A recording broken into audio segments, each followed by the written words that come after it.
The Ministry of Social Transformation, Local Government and Community Empowerment is one whose various departments are charged with the responsibility of changing the lives of many St. Lucians throughout the length and breadth of the country.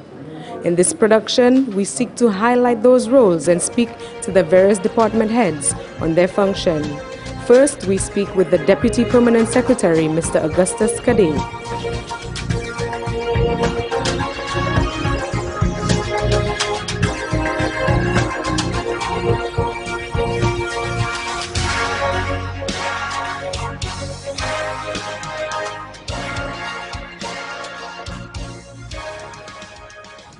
Well, I assist basically in ensuring that the mandate of the ministry is pursued relentlessly. I ensure that the various parts of the ministry, this is a pretty large ministry, work in tandem to ensure that the desired outcome is achieved.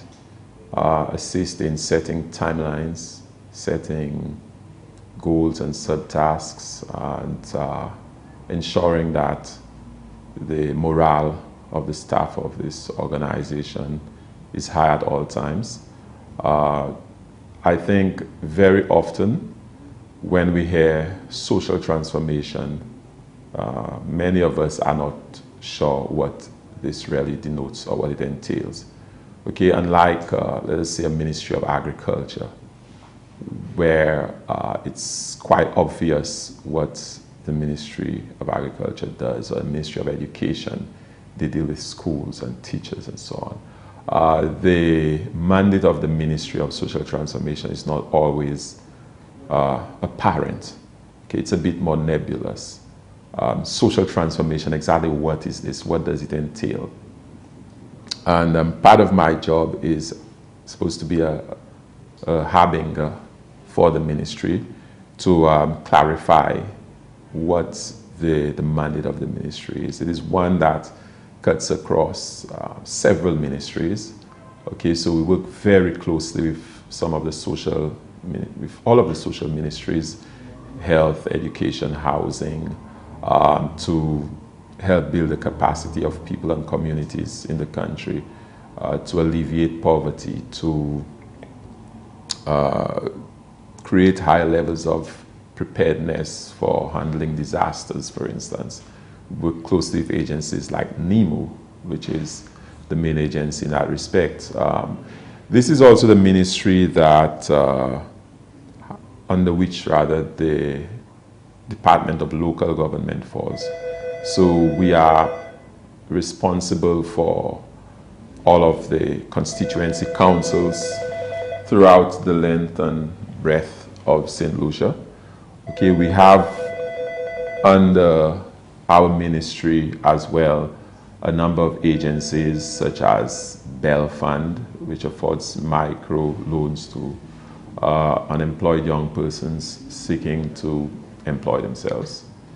We have the St. Lucia Social Development Fund that is involved in quite a few social safety net programs. We have agencies like the National Conservation Authority, the Boys Training Center, and all of these agencies get towards basically human empowerment, community empowerment, working with the vulnerable, the disenfranchised, the poor, what we call the shirtless masses of the country. All right, and again, as I said, going back to your question of my role to a large extent is about articulating the mandate of the ministry, trying to explain just what social transformation is about. For instance, as you would be aware, right now we are working feverishly to try to bring about some reform in the provision of social protection in St. Lucia, and more immediately in the provision of social safety nets. Okay, there are issues that we have struggled with perennially, such as the duplication of our efforts and the wastage that comes with it. Improvements that are required in terms of how we target the poor and vulnerable for assistance.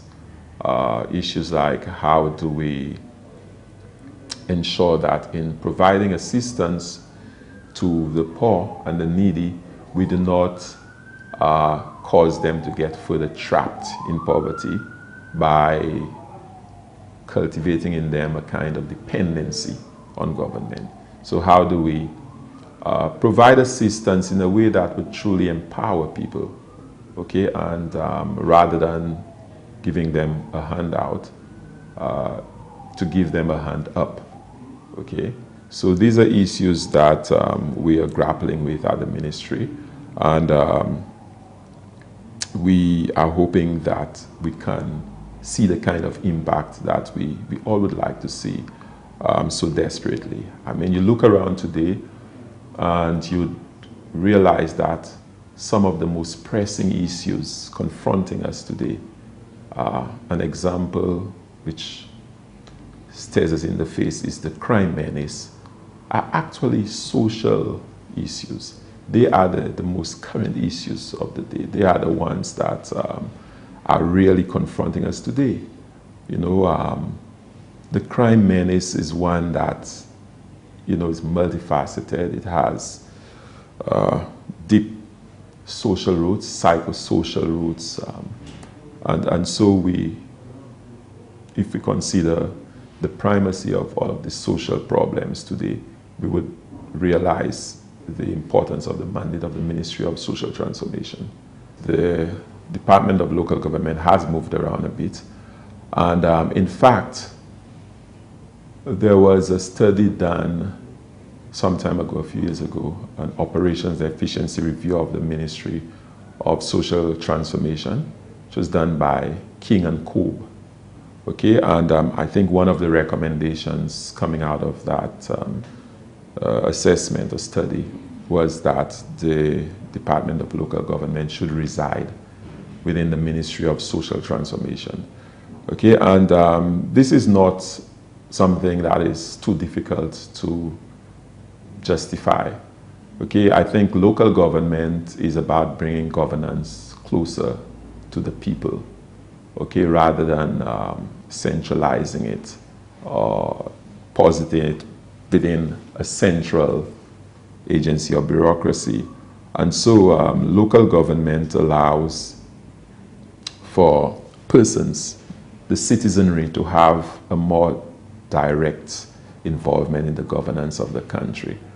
Okay, very often when we talk about local government, we're thinking about the entity, okay, the local government authority. Perhaps we should be speaking more fundamentally about local governance as opposed to local government. Okay, and this is precisely part of the mandate of the Ministry of Social Transformation. When we talk about community empowerment, we're talking about, among other things, how do we get communities to take greater charge in the governance of their affairs, okay? And we think that local government, for that reason, rightfully belongs within the Ministry of Social Transformation, because its mandate is compatible to the mandate of the Ministry of Social Transformation. We will now speak with the Director of Local Government, Mr. Lucian Isidore, on the role of his department within the Ministry of Social Transformation, Local Government and Community Empowerment.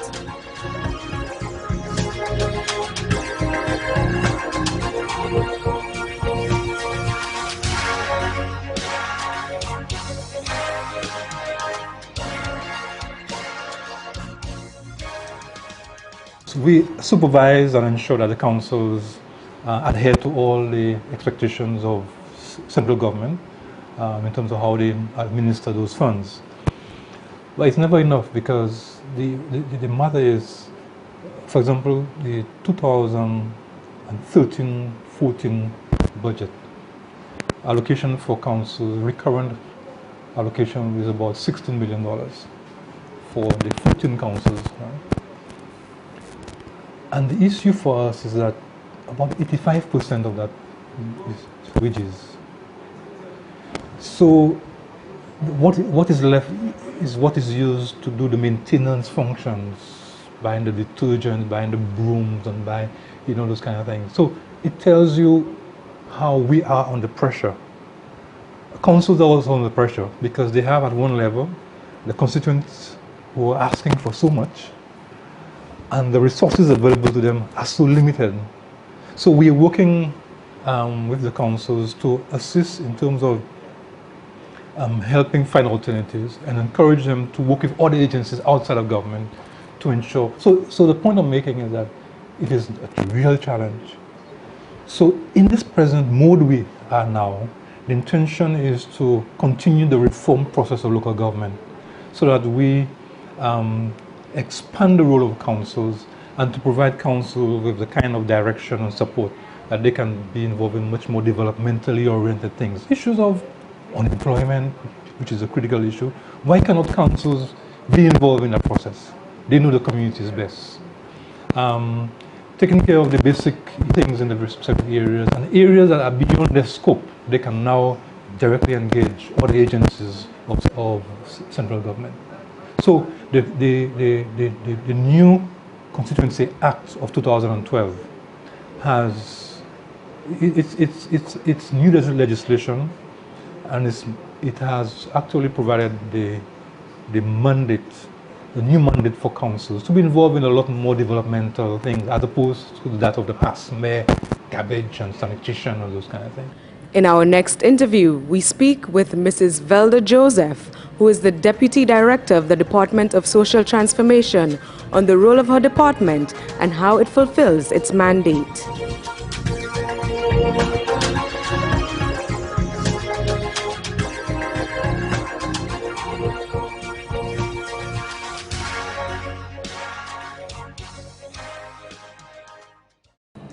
The areas of poverty alleviation and community empowerment are two of the critical components of the core mandate of the Ministry of Social Transformation, Local Government and Community Empowerment. The Community Services Department within that ministry is very much involved in a number of activities that speak to poverty alleviation as well as community empowerment. In fact, we've focused very heavily on community empowerment because we believe that empowering persons, empowering individuals, empowering communities is critical to a recognition of the social change or the transformation of societies that we want in the future. The unit, therefore, is engaged in a number of activities, wide-ranging activities that are all geared towards community development. These activities include disaster preparedness, include training. We engage in a lot of training towards empowering people and building the resilient levels of people and communities. We also engage in support for community-based organizations. We engage in providing support to individuals and groups in the establishment of micro-enterprises. We assist groups in preparing proposals for various initiatives within communities, and we engage in a wide range of activities generally that speak to or that would contribute towards community development. How do we do that? We have a number of extension officers referred to as social transformation officers. These officers are based within regions. We have one officer per region, and these officers engage individuals, they engage groups, they engage the community at large, they work through children, they work through adult groups, and they engage all of these target audiences in managing various community-based initiatives that would lead to enhancing the resilience levels of communities. There are a number of initiatives that I want to highlight that the Community Services Unit is currently engaged in. We have the Community After School Program, which is an initiative that started back in 1999 with 3 main areas: Monrepo, Fuasho, and Lamaze. Today we have 15 centers. We have almost 700 children in that program, and we have a long waiting list of other communities that are interested in hosting community after school programs.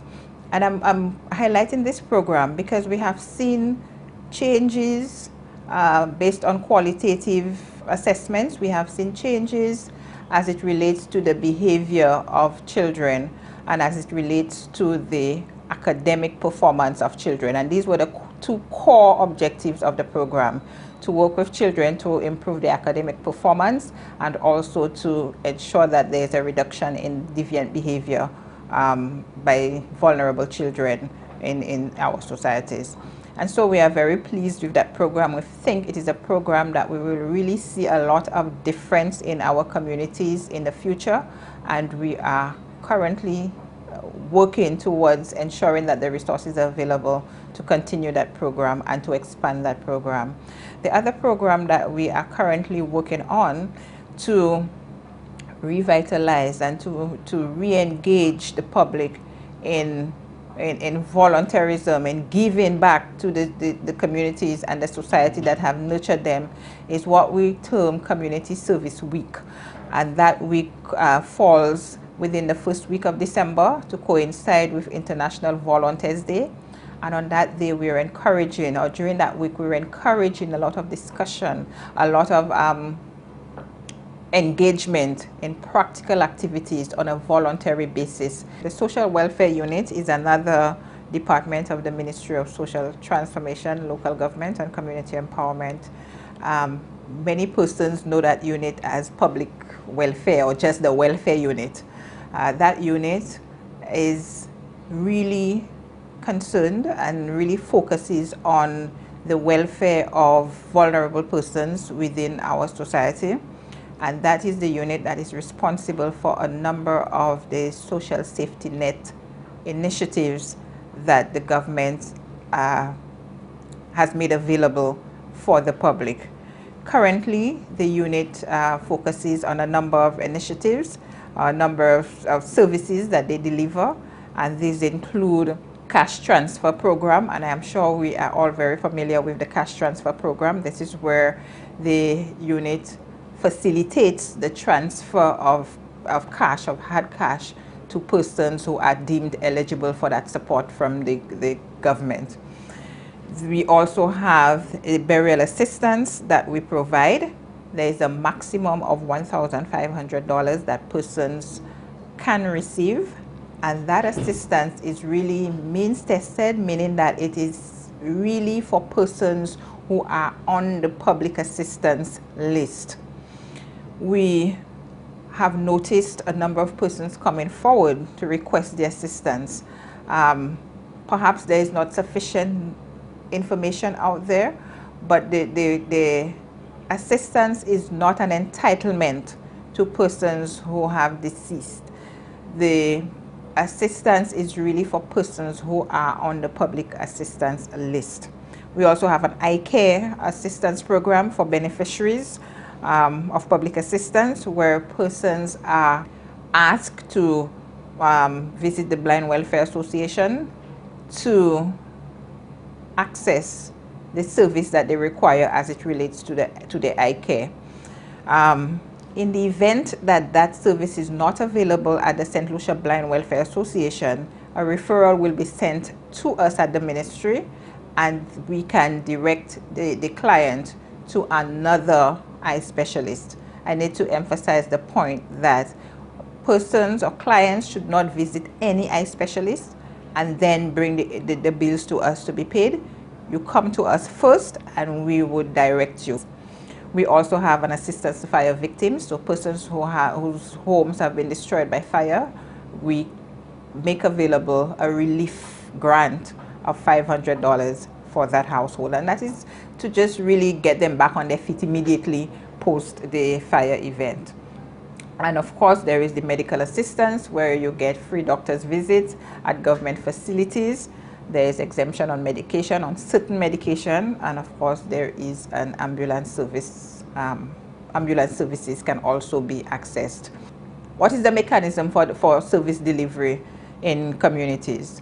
There are welfare officers based at the regional offices or at the office of the constituency council on particular days. Persons would go to the welfare officer to apply for consideration for public assistance. The application form is filled. That is followed by a home visit by the welfare officer. And then the process continues in terms of case management to determine the eligibility of the applicant. And then we would issue letters indicating whether you have been approved to be on public assistance or whether your case was not deemed eligible. I need to say that there is currently a reform of the program, and we are looking at more objective and scientific means of determining eligibility for public assistance. And I'm sure some persons have heard of the Social Safety Net Reform Program, which really in one of its components would look directly at targeting. A proxy means test has been developed. It will be tested shortly, and hopefully very soon we will have a standardized test for determining eligibility of persons to the public assistance program. The National Conservation Authority has been preserving St. Lucia's natural resources for over a decade now. General Manager of the NCA, Mr. David Hippolyte, gives us some insight into the work of the National Conservation Authority.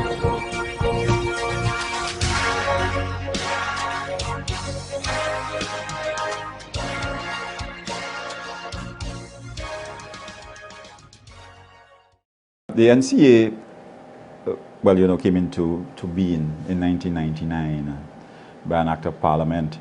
And in that act, we actually have our guidelines, our mandate.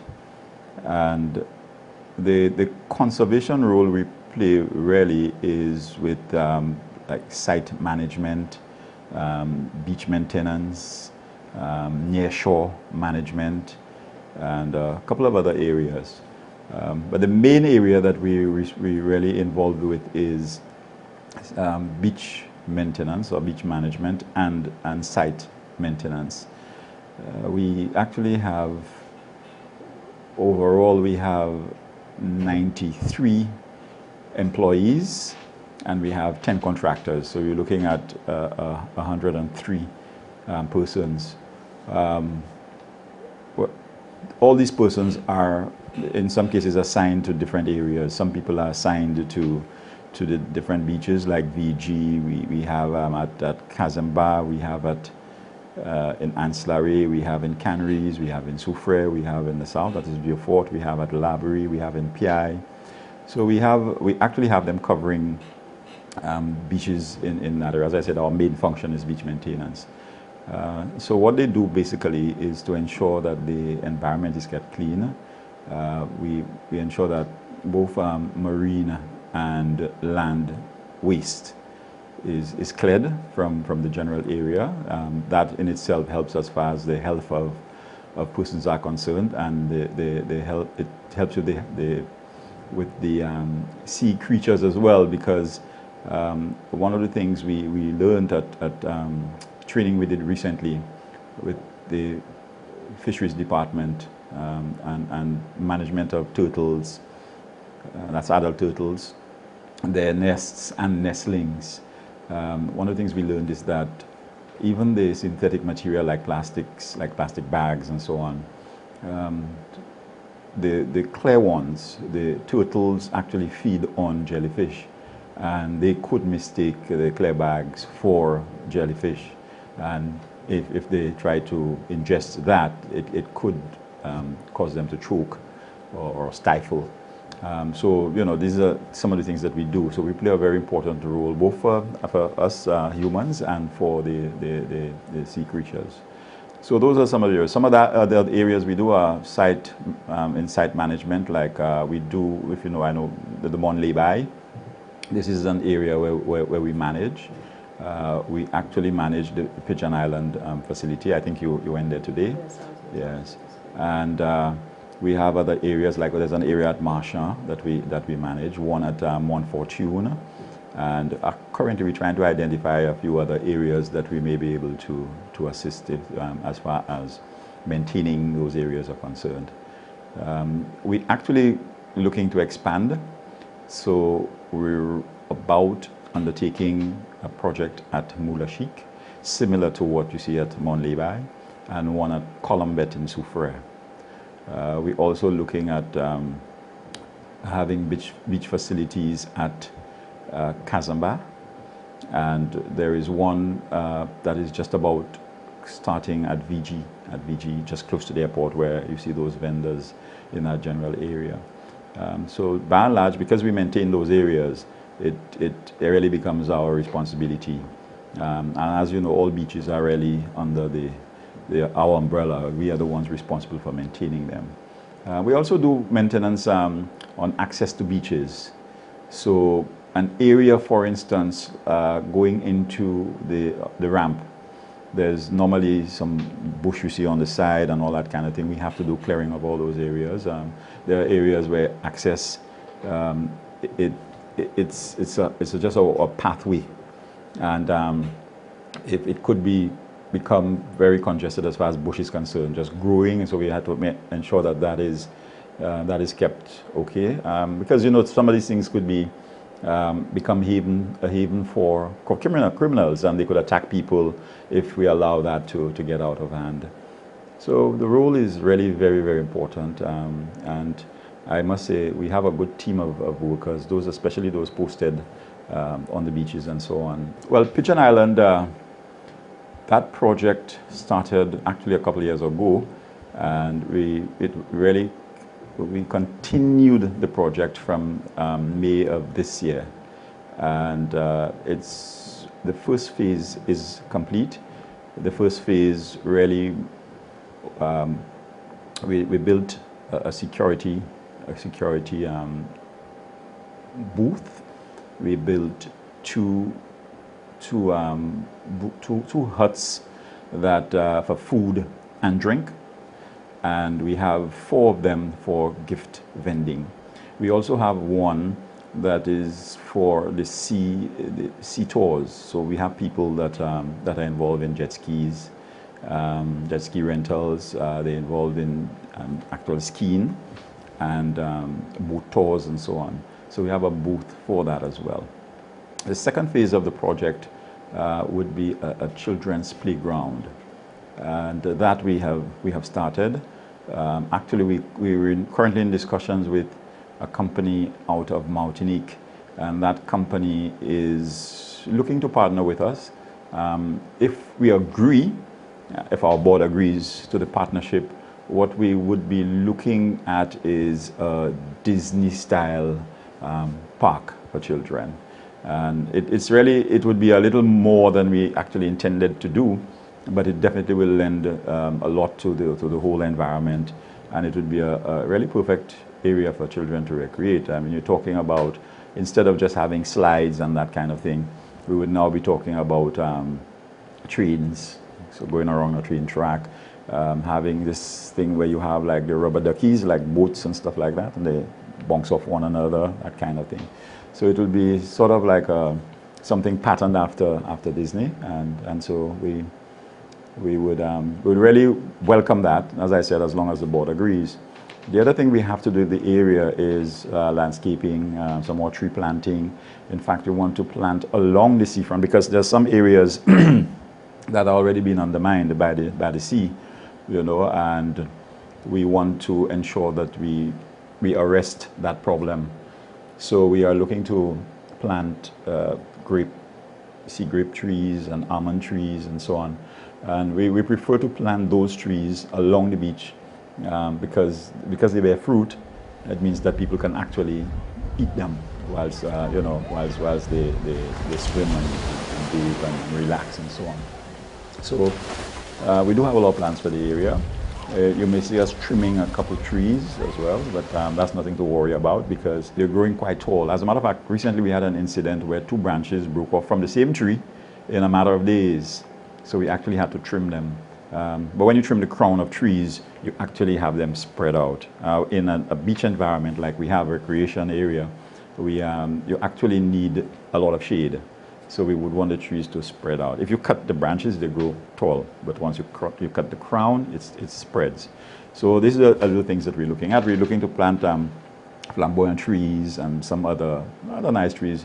So at the end of the day, it will really look like a nice park that people will be drawn to as far as recreating is concerned. Another feature that the area has is you may have seen these 3 open sort of buildings. We call them public open areas.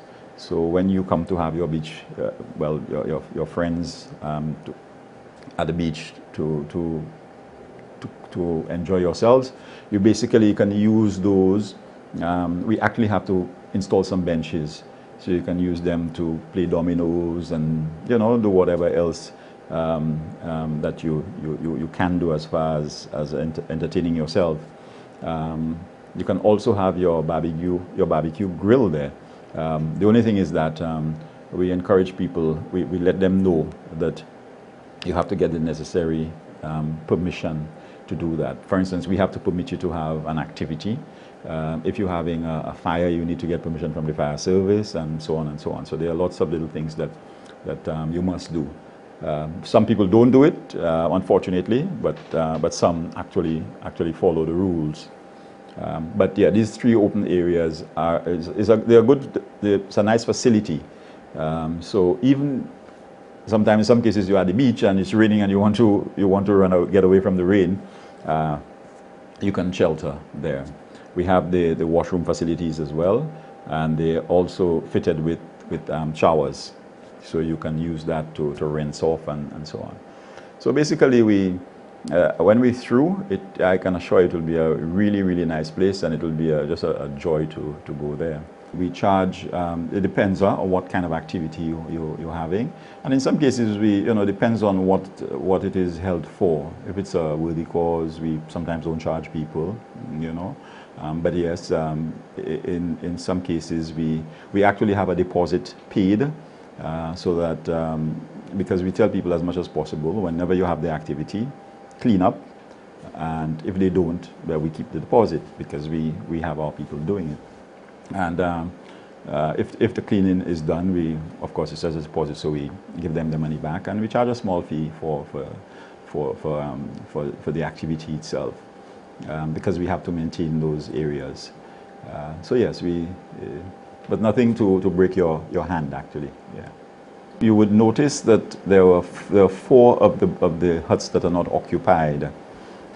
We just finishing off getting them ready for the vendors who are close by. You notice those vendors in this building, this rundown building, closer to the gate going into the park. They are going to be the ones occupying those huts. They were actually built for them. So as soon as they move across, the other building that they now occupy will be broken down, because it's really an eyesore, So that is what's going to happen. One of the things about it, though, is that now we would have to charge a rental fee, which is not exorbitant, But again, we need to maintain the facilities, and that is the stage we're at. We have already arrived at the rental amount.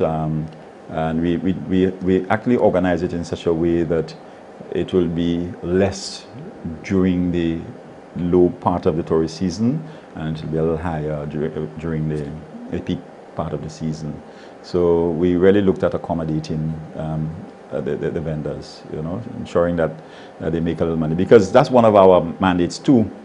We actually, both there, Pigeon Island, at Montlebay, so Columbet and the Mula Sheikh and so on, and Casabah when we get there. It's all part of ensuring that you provide some kind of facility for people to earn a livelihood, you know. So we're all about that. We're all about creating jobs as well, you know. As I said, we have 103 employees, and as we increase the facilities, we would have to increase the staff, because the comfort stations, for instance, we have to have people to man them. So so far we have 5 comfort station attendants, and so that figure will increase as we increase the facilities. We actually want to look at ancillary, the viewing point at ancillary. So all that is part of you know, helping people make a livelihood and creating employment as well. Small business persons of all ages in St. Lucia are able to tap into the resources of the James Belgrave Micro Enterprise Fund in order to sustain their livelihoods and provide for their families. General Manager of the Bell Fund, Mr. Marcellus Joseph, gives us some more information on the work of the Bell Fund.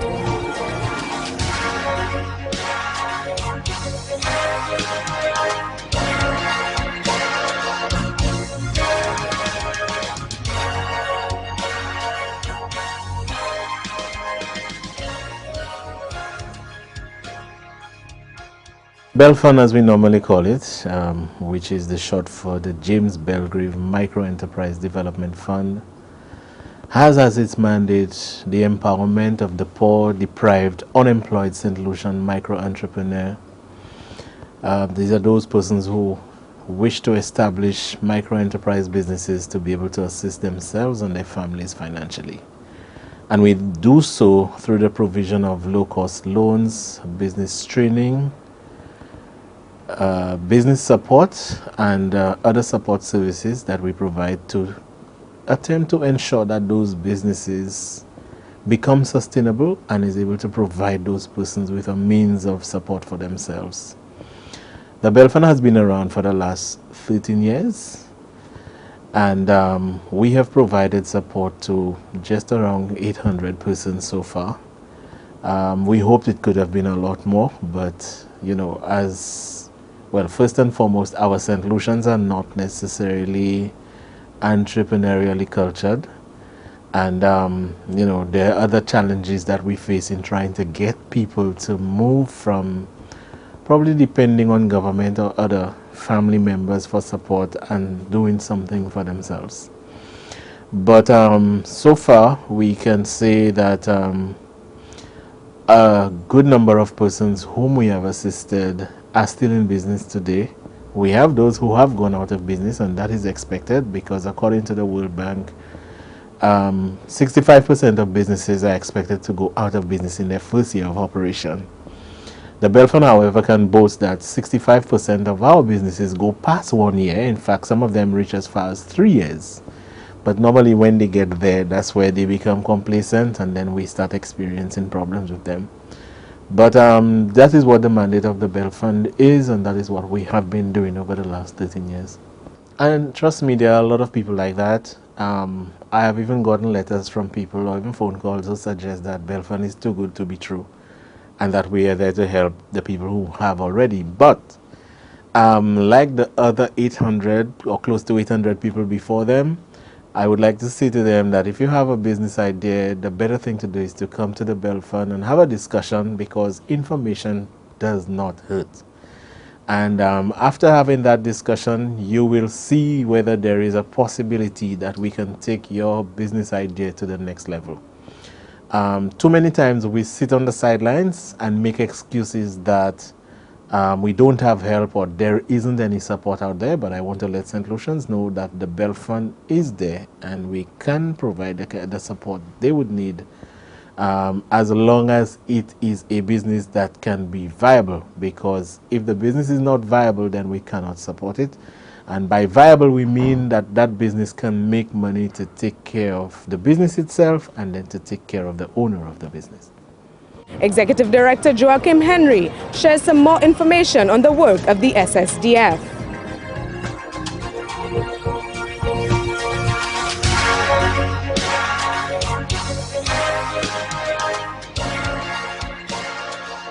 The St. Lucia Social Development Fund, or formerly known as the Poverty Reduction Fund, was first established under an act of Parliament,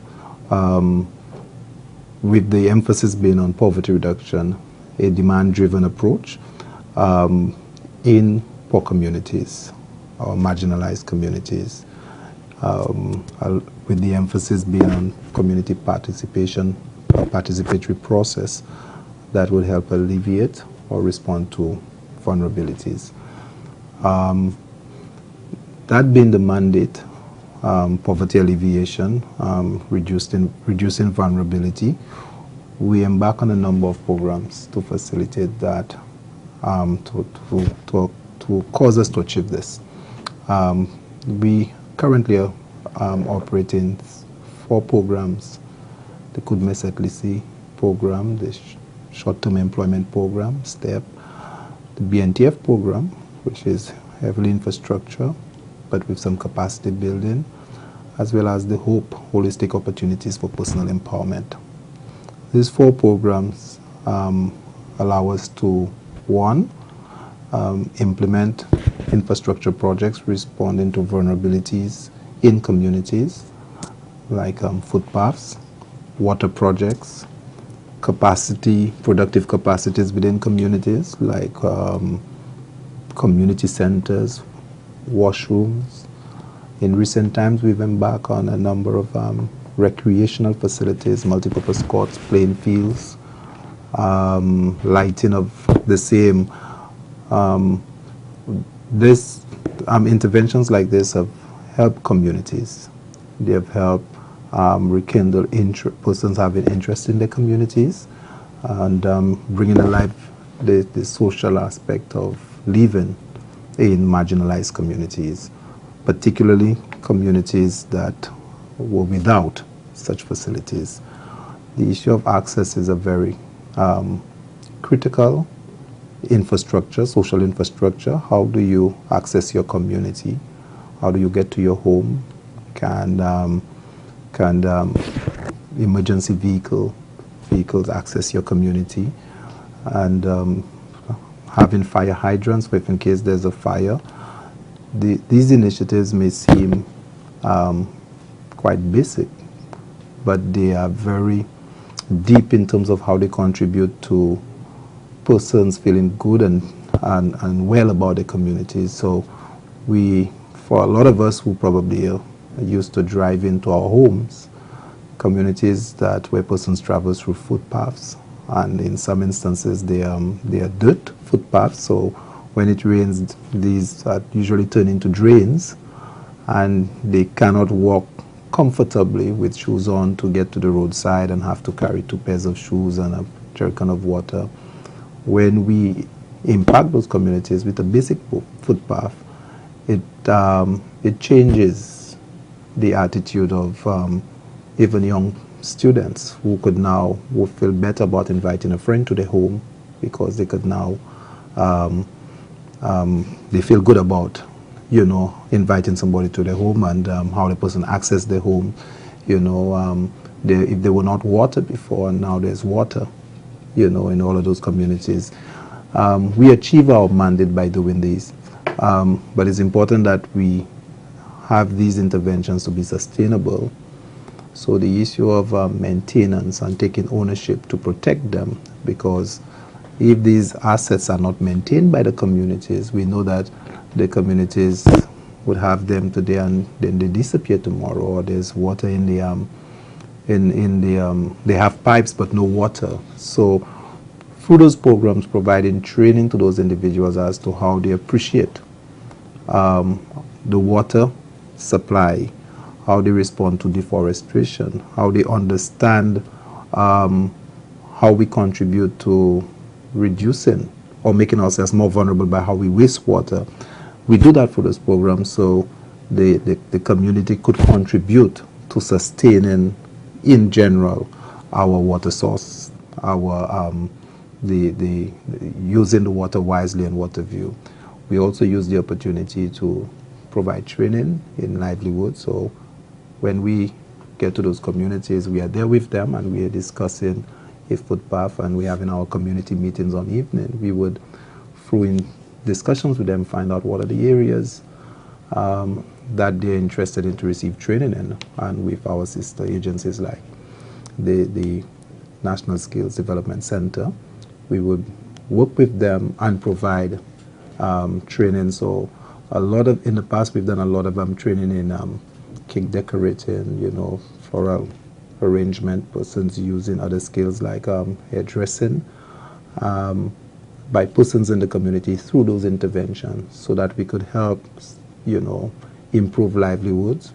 We would help, we would have them to participate in the economic aspect of our society if they were not, or give them that opportunity. So the St. Lucia Social Development Fund is in trying to achieve its mandate, is doing it in that sort of that manner. We, in the process, we would use, for participation, different modes of contracting. We've developed modes of contracting we call community contracting, where if there's an established group within the community, whether it's a sports club, and they are skillful, they may have on the membership an accountant, we would have a joint account with them. We would identify the project, they would do the procurement, and they would implement the project for the community, but we would be a co-signator to that account.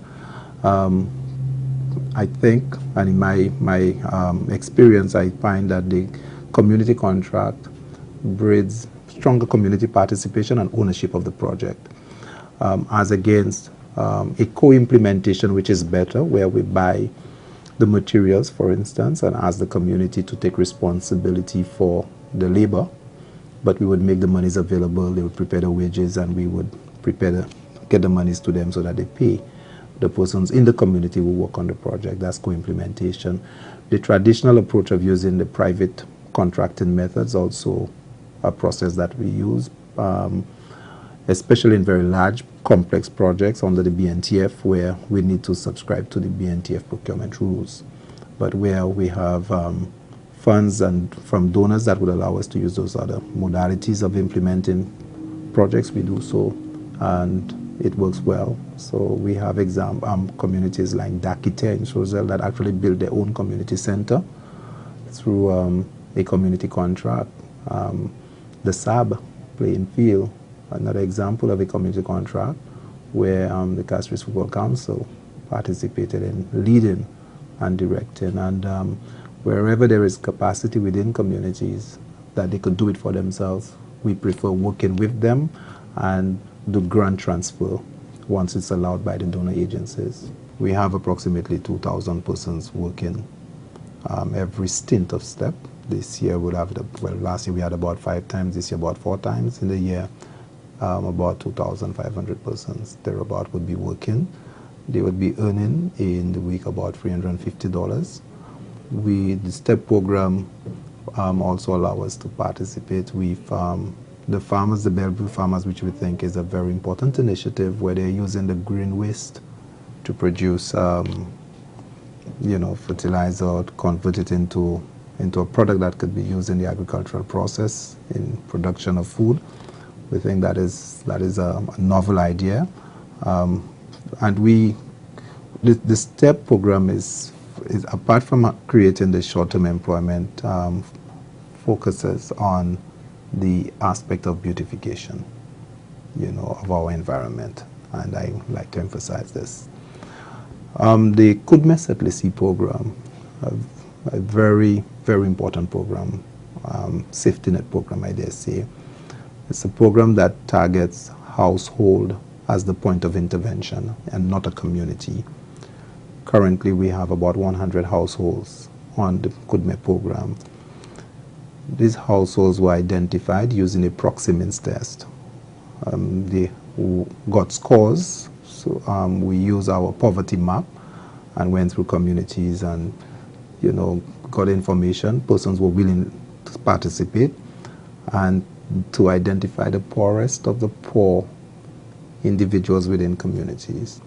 And they have agreed to be part of the KUDME program. So you are on the program, you sign a contract to be with the SSDF for 2 years. The program allows us to employ family caregivers. These individuals have those families and they visit those families regularly on a week, during the week. And the families are encouraged to identify goals to get them out of this extreme poverty. The program has a number of pillars of support, like educational assistance, housing assistance, health support, and getting them to work with, connecting them with other agencies that provide support. So if they were not on public assistance, and we would recommend that they be placed on public assistance, but unlike persons who get on public assistance and remain for a long time, the families graduate after 24 months. And seeing that they would have improved a lot. The main part of the program is the psychosocial support or the intervention by the family caregivers. So this KUDME Setlisi program is a very important program because it's like a safety net reaching out to persons who are extremely poor to reduce this risk of they being without certain basic needs and connecting them to services that could help them. And they becoming aware of what services that exist and helping them understand that the whole issue of the cycle of those problems, you could stop it through education and by investing in your children's education and promoting certain values. And but they're the ones leading. We are not imposing on them. They are the ones encouraged to make decisions, and we provide the support. They can get out if the families are not prepared to participate in the program based on the contract. We get them out, and somebody else could come in. That's the KUDME Setlisi program. It's designed after the Puente program in Chile, which is a bridge program connecting people to services that they were not connected to before. The Basic Needs Trust Fund program is a program of the Caribbean Development Bank. It is a flagship poverty reduction program. The program has been around for about 30-something years, and it's known for the construction of a number of infrastructure, extension to schools, roads and bridges, and facilities like this. Water projects are significant. This year we are implementing the BNTF 6 program, and the government have signed the BNTF 7. The program in a specific way will target water and sanitation, sectors like water and sanitation, education, and access.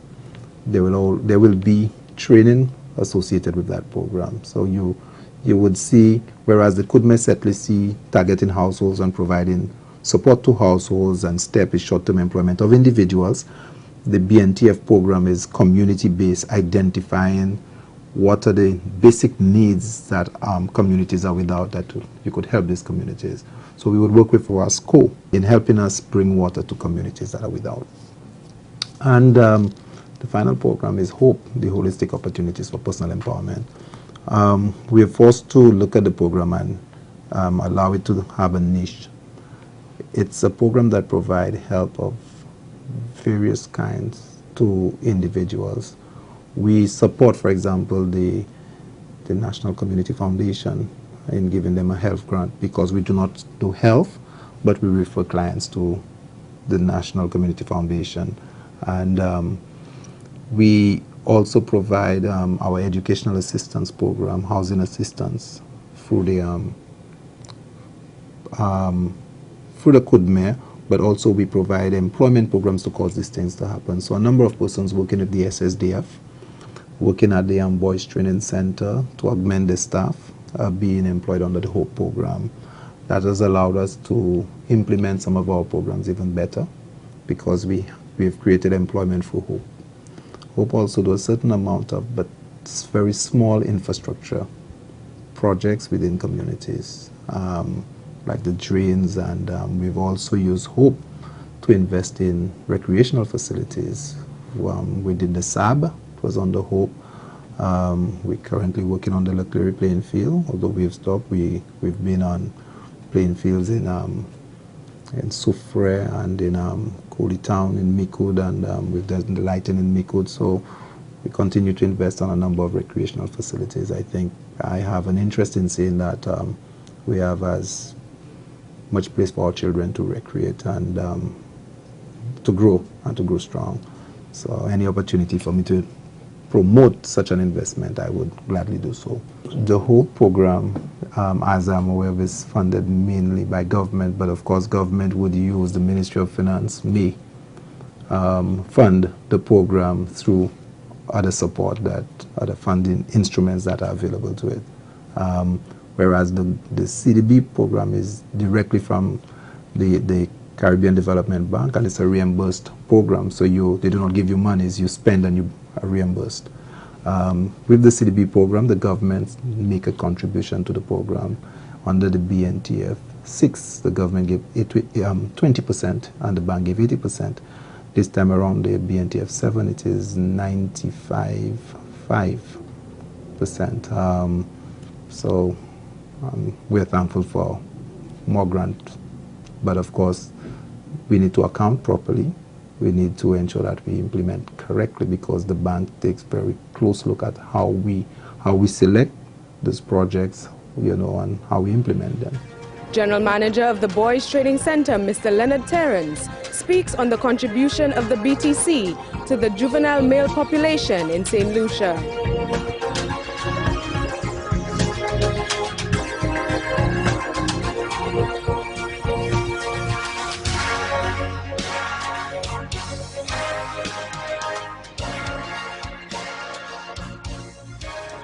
Our mandate is basically to provide to provide a level of service that would foster rehabilitation, and that's broad. But in essence, that's what we have to do all what we can within our means, through activities, through different programs and activities, so that we can bring about a meaningful change in the lives of the children that are in our care. Well, the age range is from 10 to 16. However, there are occasions when we have boys who are over the age of 16.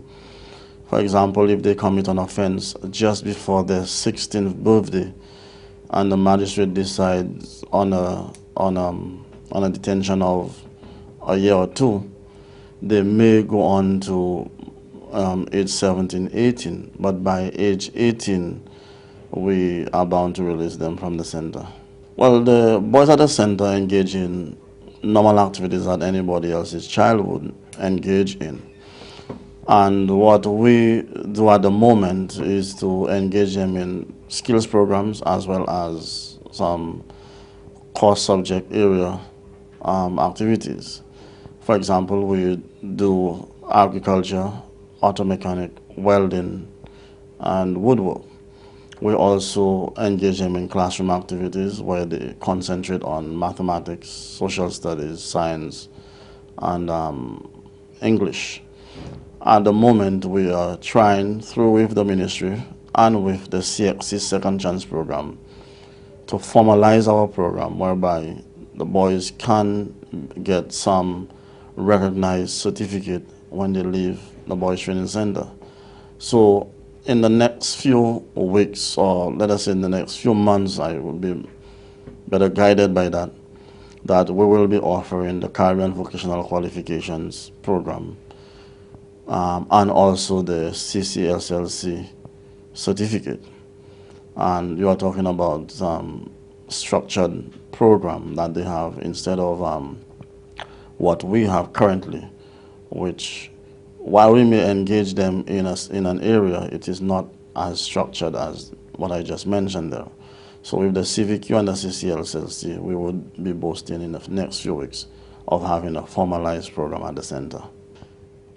Our aim is not to judge the children when they come, not to try the cases, and even not to dwell on the specific issues that they come in, because we are now realizing that a child may come to the center with one issue, and then it may turn out to be that they have 6 or 7 other issues that were not even probably mentioned in the court.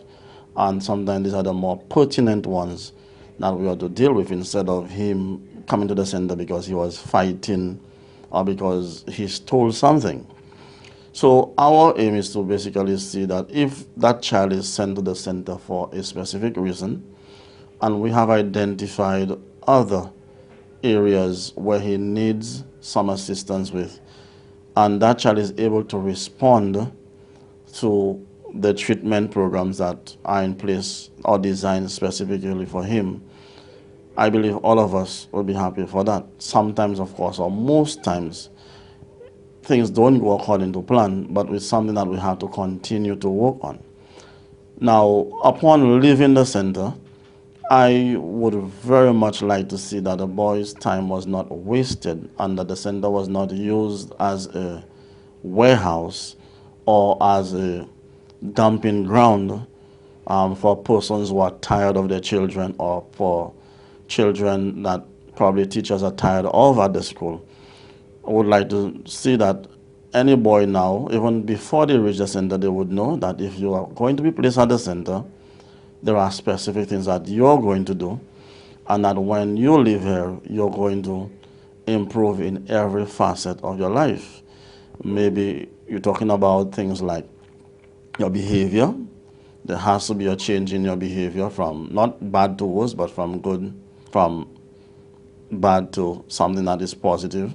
We are looking at improving your literacy level as well as your numeracy level, and actually building self-esteem and having a very confident child walk out of the center with a skill that he can utilize on when the need arises.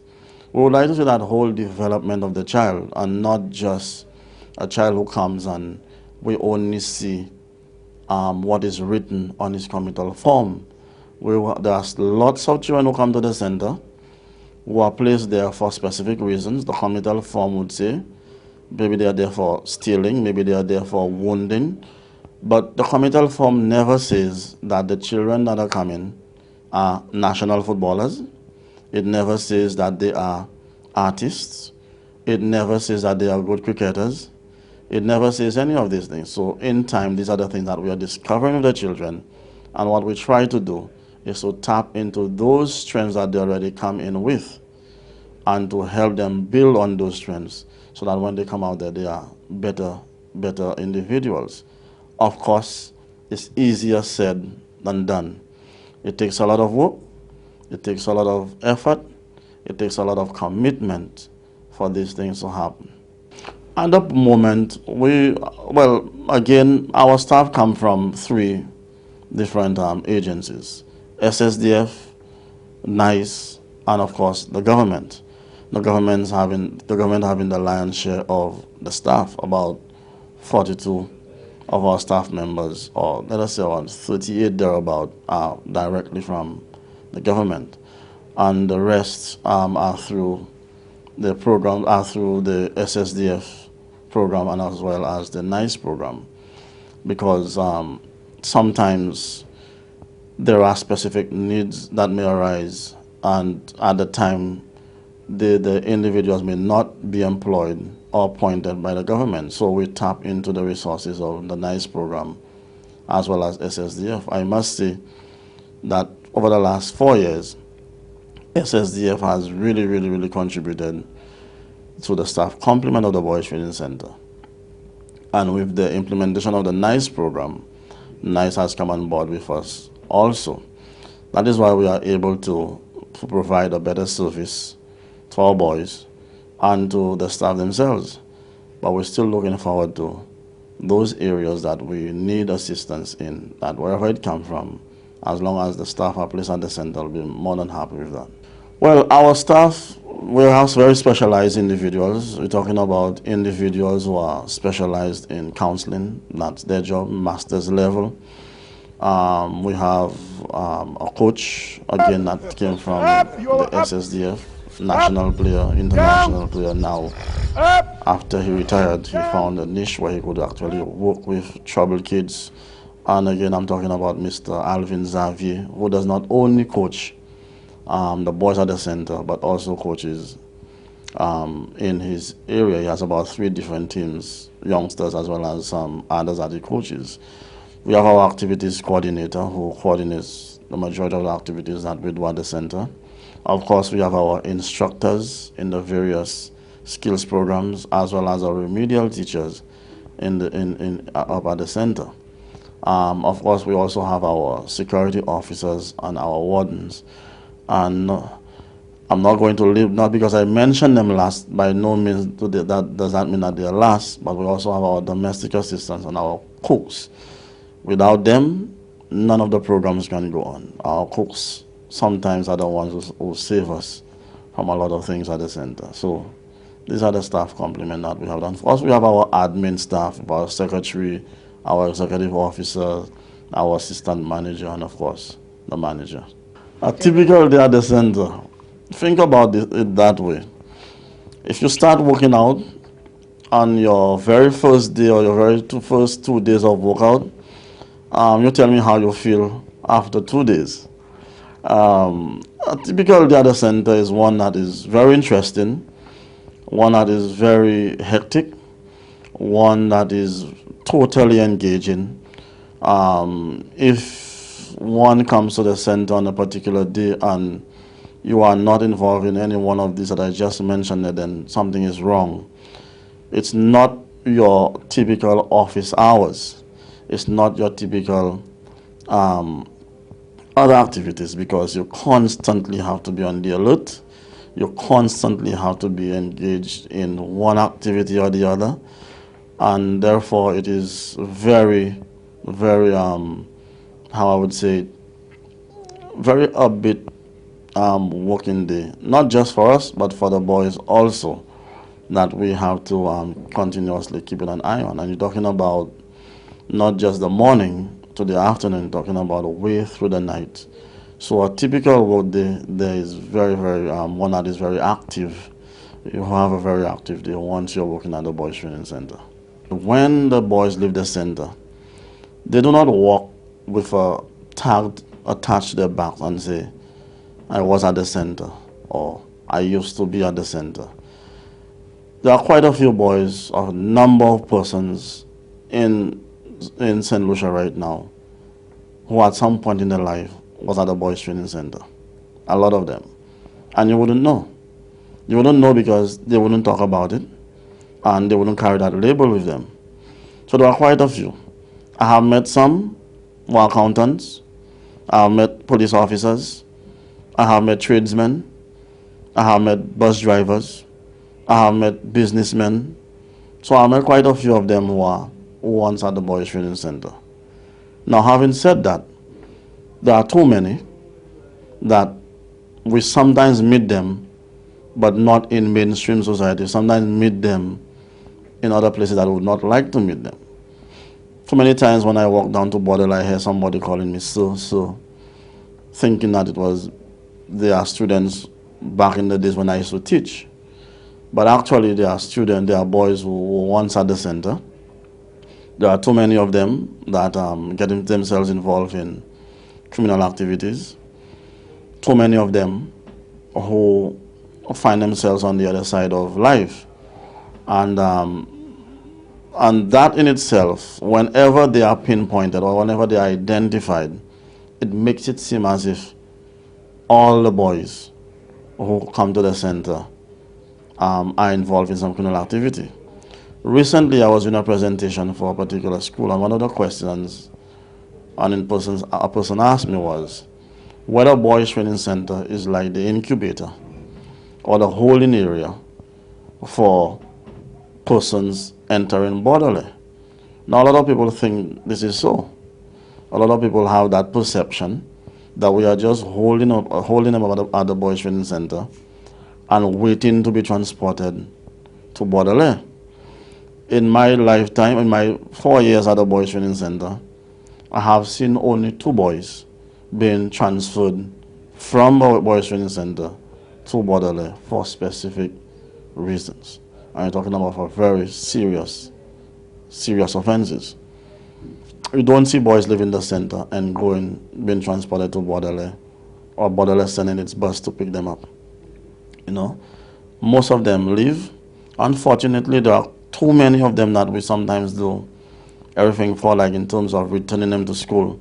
And the moment they walk out of the center, they forget about school. But having said that, there are quite a number of persons that you wouldn't know who were once at the Boys Training Center. One of my very, very, very good friends was a ward at the Boys Training Center. Now he's a big-time restaurant manager. So there are success stories out there. I just wish at some point in time they would come out and they would give their story about the times at the Boys Training Center.